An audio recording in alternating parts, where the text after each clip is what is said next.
Ya, saat ini seluruh PNS di Kabupaten Tabanan belum menerima gaji. Hal ini terjadi akibat adanya restrukturisasi dari pemerintahan di Kabupaten Tabanan.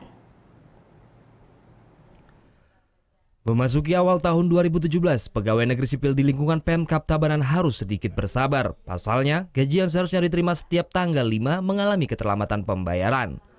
Penyebabnya karena adanya restrukturisasi kelembagaan pemerintah Kabupaten Tabanan. Kepala Badan Keuangan Daerah Kabupaten Tabanan, Made Sukada menjelaskan, keterlambatan terjadi karena masih adanya koordinasi dengan seluruh SKPD di Kabupaten Tabanan. Pihaknya sudah berupaya mempercepat proses dan berjanji akan membayarkan gajinya pada 9 Januari. Jadi dengan adanya restrukturisasi kelembagaan pemerintah di Kabupaten Tabanan ini sesuai dengan amanat dari Undang-Undang 23 2014, kemudian ada PP 18 2016 tentang perangkat daerah, dan kami di Tabanan juga telah menyusun peraturan daerah nomor 13 2016 tentang perangkat daerah.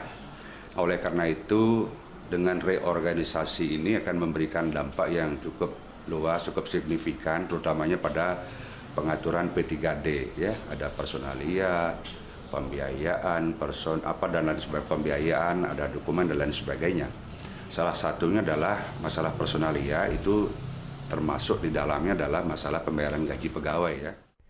Hingga saat ini jumlah PNS di Pemkab Tabanan sebanyak 7.959 orang dengan besaran gaji yang harus dibayarkan setiap bulannya sekitar 36 miliar rupiah.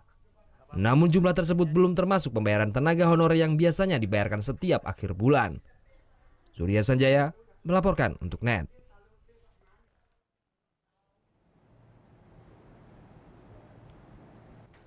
Thank you. Udah selesai nonton beritanya?